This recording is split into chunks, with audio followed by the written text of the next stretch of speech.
Hi friends, Nandamuri అభిమానులందరికీ కూడా రాబోయే రిపబ్లిక్ డే శుభాకాంక్షలు ముందుగానే తెలియపరుస్తూ మన నరసింహం నందమూరి బాలకృష్ణకి పద్మభూషణ్ అవార్డు రావటం ఇది చలనచిత్ర నటులతో పాటు అభిమానులకు కూడా ఆనందాన్ని కలిగించిన సంగతి మనందరికీ తెలుసు.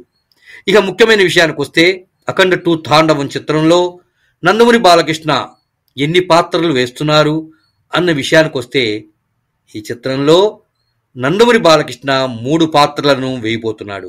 గతంలో వచ్చినటువంటి అఖండ 2లో అన్నతమ్ములుగా నటించి 2 పాత్రల్లో నందమూరి బాలకృష్ణ నటించాడు. కానీ ఇప్పుడు వస్తున్నటువంటి అఖండ 2 తాండవం చిత్రంలో మాత్రం నందమూరి బాలకృష్ణ 3 పాత్రలను వేస్తున్నారు.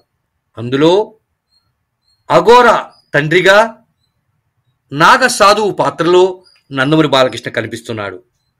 నాగ సాధువు హిమాలయాల్లో 100 సంవత్సరాలు తపస్సు చేసుకొని ఆయన చెప్పే సూచనలు, ఆదేశాలు, ఆజ్ఞలు అనుసారంగా అఘోర నడుచుకుంటాడని, అఘోర తండ్రిగా నందమూరి బాలకృష్ణ 3వ పాత్రలో వేయబోతున్నట్లు, అదేవిధంగా నార్మల్ యువకుడుగా మరో పాత్రలో నందమూరి బాలకృష్ణ కనిపించబోతున్నట్లు స్పష్టంగా తెలుస్తుంది. ఏది ఏమైనా ఈ అఖండ 2 తాండవం చిత్రంలో నందమూరి బాలకృష్ణ 3 పాత్రలు ప్రేక్షకులకు చూపించబోతున్నాడు.